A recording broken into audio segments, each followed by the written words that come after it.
ಒಡಿಶಾ ರಾಜ್ಯದಲ್ಲಿ ಒಂದು ನಗರ ಗೋಪಬಂಧು. ಆ ನಗರದ ಯು.ಜಿ.ಎಂ.ಇ. ಶಾಲೆಯ ಗಂಟೆ ಬಾರಿಸಿತು. ಮಕ್ಕಳೆಲ್ಲ ಹೋ ಎನ್ನುತ್ತಾ ಮನೆಯ ಕಡೆ ಹೊರಟರು. 2ನೆಯ ತರಗತಿಯ ಮೊನಾಲಿಸಾ ಮೆಲ್ಲನೆ ಮನೆಗೆ ಹೊರಟಿದ್ದಳು. ಆಕೆಯ ಹಿಂದೆ 10 ವರುಷದ ಕುರುಡ ಹುಡುಗನು ಹೊರಟಿದ್ದನು. ರಸ್ತೆಯ ಬದಿಯ ಹುಲ್ಲನ್ನು 2 ದಷ್ಟಪುಷ್ಟ ಹೋರಿಗಳು ಮೇಯುತ್ತಿದ್ದವು. ಚಿನ್ನಾಟವಾಡುತ್ತಿದ್ದವು. ಅವು ಒಮ್ಮಿಂದೊಮ್ಮೆಲೆ ಗುದ್ದಾಟಕ್ಕೆ ನಿಂತವು. ಒಂದನ್ನು ಇನ್ನೊಂದು ಕೊಂಬಿನಿಂದ ತಿವಿಯುತ್ತಾ ಇರಿಯುತ್ತಾ ಮೆರೆದಾಡತೊಡಗಿದವು. ಅದನ್ನು ಮೊನಾಲಿಸಾ ನೋಡಿದಳು.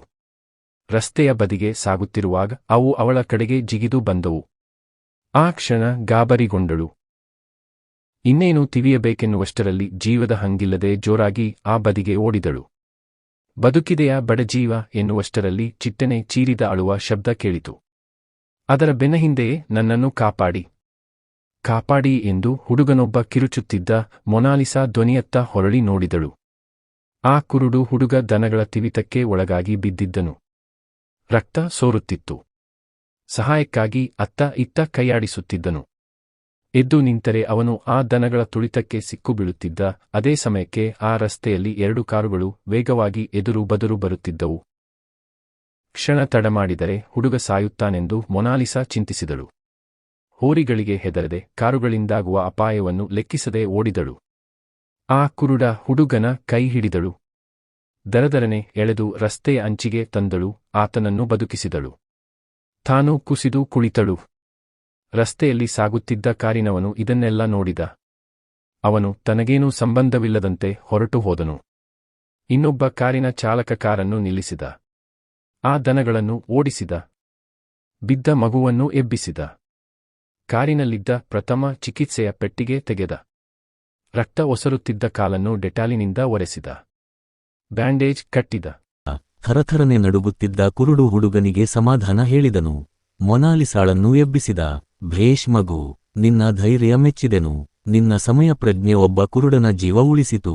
ನಿನ್ನ ಸಹಾನುಭೂತಿ ದೊಡ್ಡದು ಎಂದು ಮಗುವನ್ನು ಎತ್ತಿ ಮುದ್ದಾಡಿದನು. ಆಗ ಮಗು, ಮಾಮ, ನೀನು ಬಹಳ ಒಳ್ಳೆಯವನು. ಆ ತುಂಟ ದನಗಳನ್ನು ಓಡಿಸಿದೆ. ಈ ಕಣ್ಣು ಕಾಣದ ಹುಡುಗನ ಗಾಯದ ರಕ್ತ ಒರೆಸಿ ಬ್ಯಾಂಡೇಜ್ ಕಟ್ಟಿ ಸಂತೈಸಿರುವೆ. ಆಪತ್ತಿಗೆ ಆದವನೇ ನೆಂಟ. ಇತರರಿಗೆ ಸಹಾಯ ಮಾಡುವ ದೊಡ್ಡ ಗುಣವಿದೆ. ದೇವರು ನಿನ್ನನ್ನು ಚೆನ್ನಾಗಿಟ್ಟಿರಲಿ ಎಂದು ಧನ್ಯವಾದ ಹೇಳಿದಳು. 7 ವರುಷದ ಬಾಲಕಿಯ ಮುಗ್ಧ ಮಾತುಗಳಿಗೆ ಆತ ಬೆರಗಾದನು. ಅಬ್ಬಾ, ನೀನೆಷ್ಟು ಜಾಣೆ. ನಿನ್ನ ಹೆತ್ತ ತಂದೆ ತಾಯಿಗಳು ಧನ್ಯರು.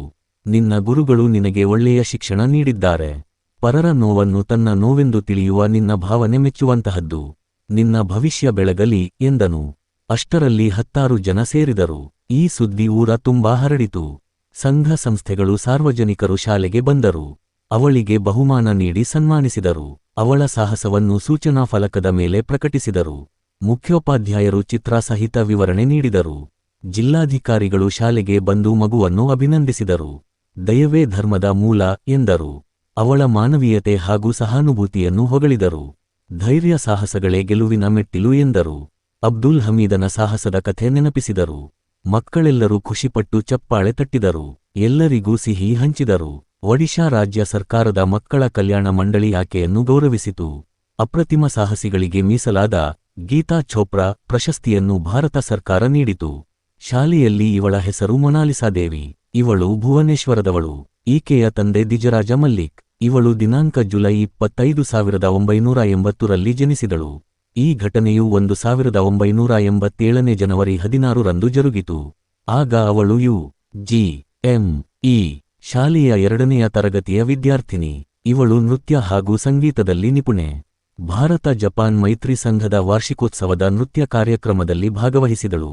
ಅಮೋಘ ನೃತ್ಯ ಪ್ರದರ್ಶನ ನೀಡಿದಳು. ಅಂದಿನ ಒಡಿಶಾ ರಾಜ್ಯದ ರಾಜ್ಯಪಾಲ ವಿಶ್ವಂಬರನಾಥ ಪಾಂಡೆಯವರಿಂದ ಪುರಸ್ಕಾರ ಪಡೆದಳು. ಆಗ ಇವಳು 4ನೆಯ ತರಗತಿ ವಿದ್ಯಾರ್ಥಿನಿ.